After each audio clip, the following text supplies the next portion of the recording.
Menopause Mondays are back. Today I'm going to be going over a menopause overview and also just a few strategies you can use if you're not in menopause or perimenopause yet to help you get through it successfully, and also a few tips to help you reduce the amount of symptoms that you might be experiencing if you're already going through the menopause. So first and foremost, we all ladies have around about 400 eggs, and once we've stopped producing those eggs, our ovaries go into retirement.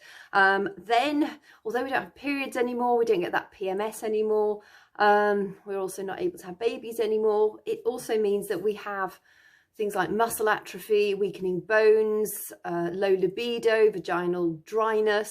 Our skin starts to sag more quickly and more obviously.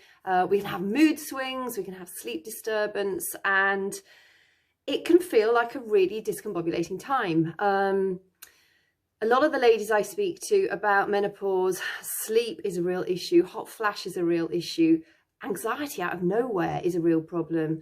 Mood swings, they just suddenly become volcanic, these sort of mercurial sort of mood swings. One minute they're happy and the next minute they're just don't know where the rage comes from. That's totally normal, and so many people are experiencing the very same symptoms, so please don't think there's anything wrong with you. I have followed a very natural approach to menopause.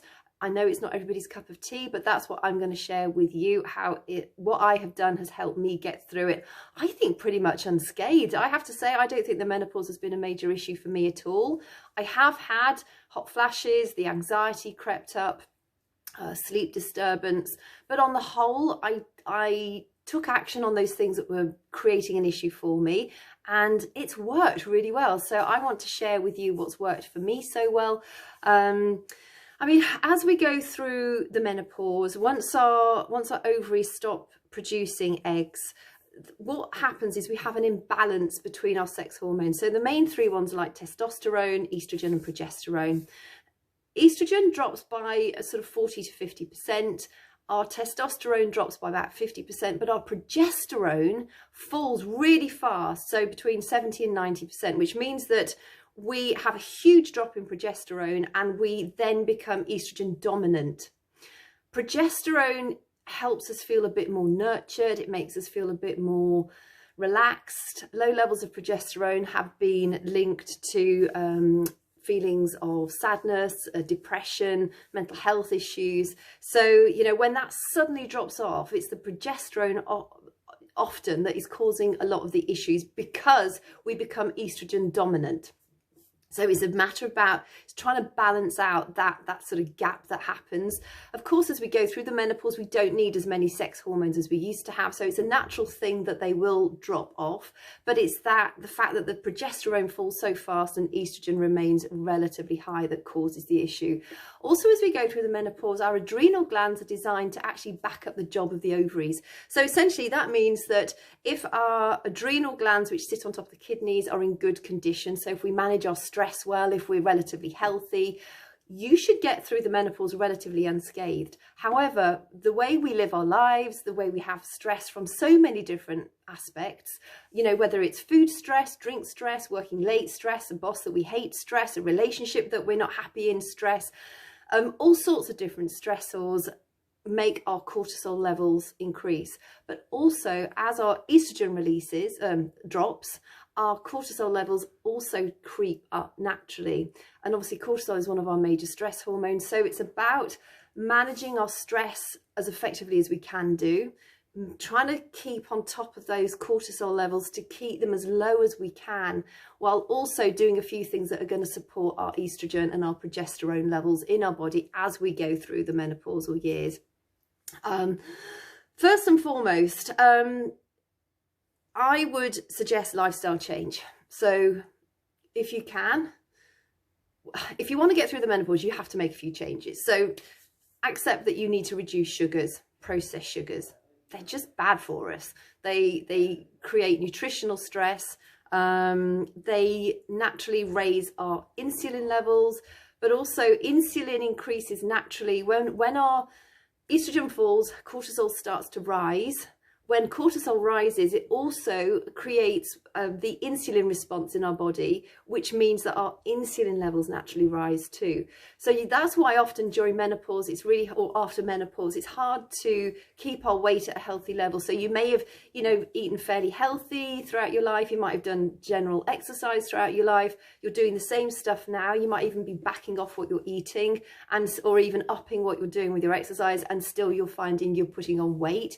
It's because of this cortisol insulin response. But there are things that we can do to navigate that, and it's just about making a few wise changes. So first and foremost, manage stress. So eat as clean as you can. Yes, I think we all enjoy a drink of alcohol unless you're teetotal. I don't think that's a major problem. Of course, it is going to spike your cortisol to a degree.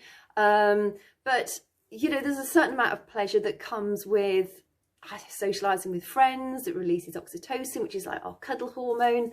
I think as long as you're not overdoing it, if it's something that you get a lot of pleasure from, then the way I look at things is enjoy it.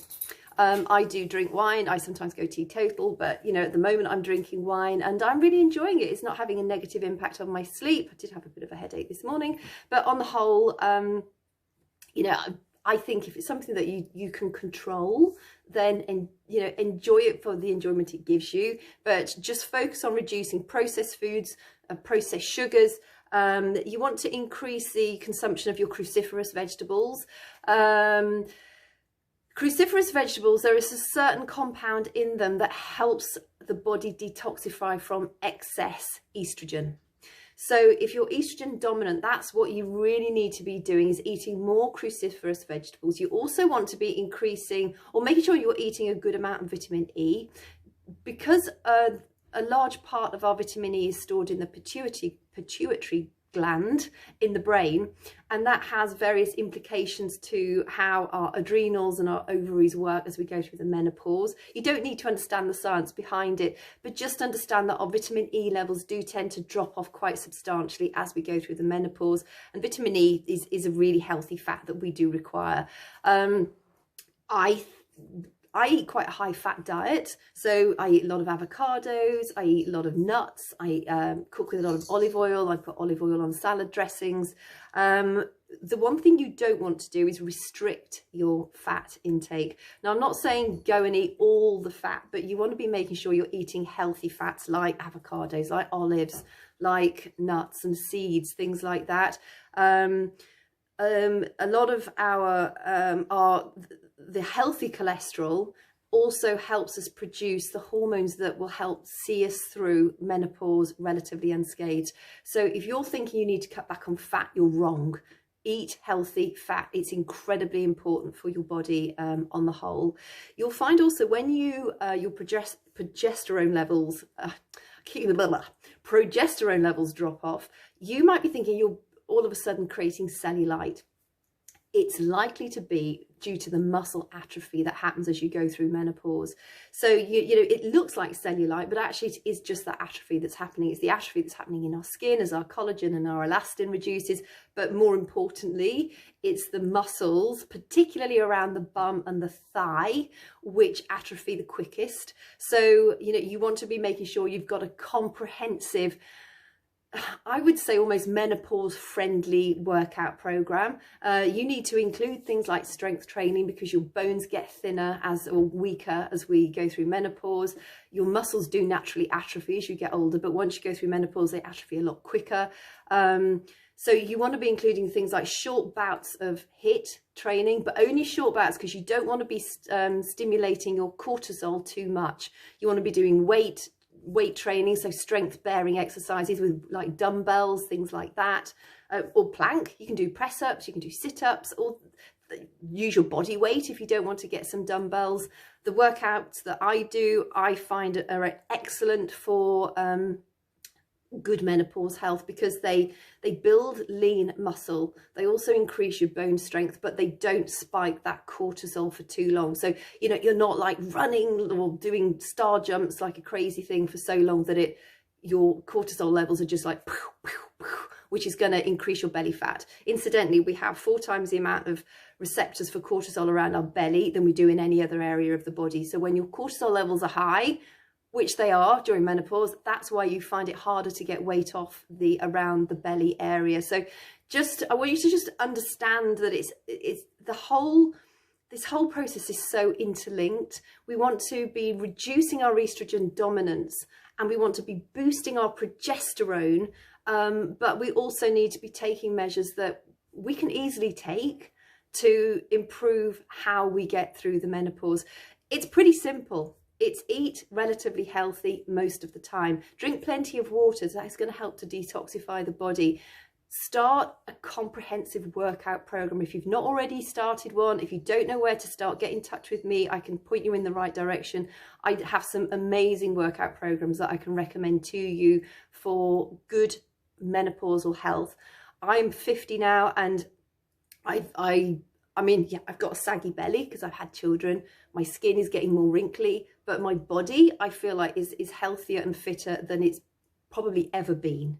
So, you know, please don't think you've hit menopause and it's all downhill. It's not. You can still feel confident in your skin. You can still feel confident in a bikini. And if you just think, oh, that's the most ridiculous thing anybody's ever said to me, I promise you it's worked for hundreds of people that I've worked with. It's worked for me. It can work for you too.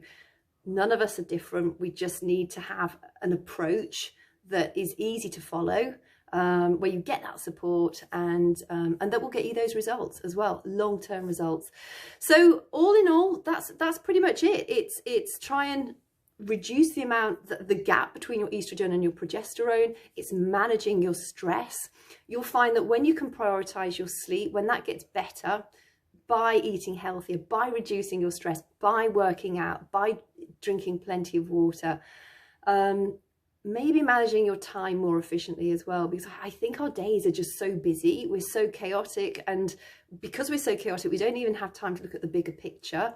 And in amongst that chaos, we're just like floundering, thinking, oh God, between the hot flash and the lack of libido and feeling guilty with your partner and your mood swings and just the whole change of identity that happens when you go through this stage of life. You know, it just can be overwhelming. I want you to know that it doesn't have to be. So if you have specific issues, if you want help with your health and fitness, if you want help with your nutrition, if you just want that support, please, please, please just message me, because if you've got any specific questions you want answered, I'm going to be doing these every single Monday again. I backed off a bit for a while because I thought everybody might be getting bored with it, but I asked a few questions on my Insta stories yesterday, and there's just like, it's flooded with replies. So I know there is a demand out there for more information about the natural way of getting through the menopause. I've done it. I am doing it. It's not a problem. So if I can help you, please just reach out to me, and I will do my damnedest to give you the advice that has worked for me, has worked for hundreds of others, and will work for you too. So hope this helps, and thanks for watching.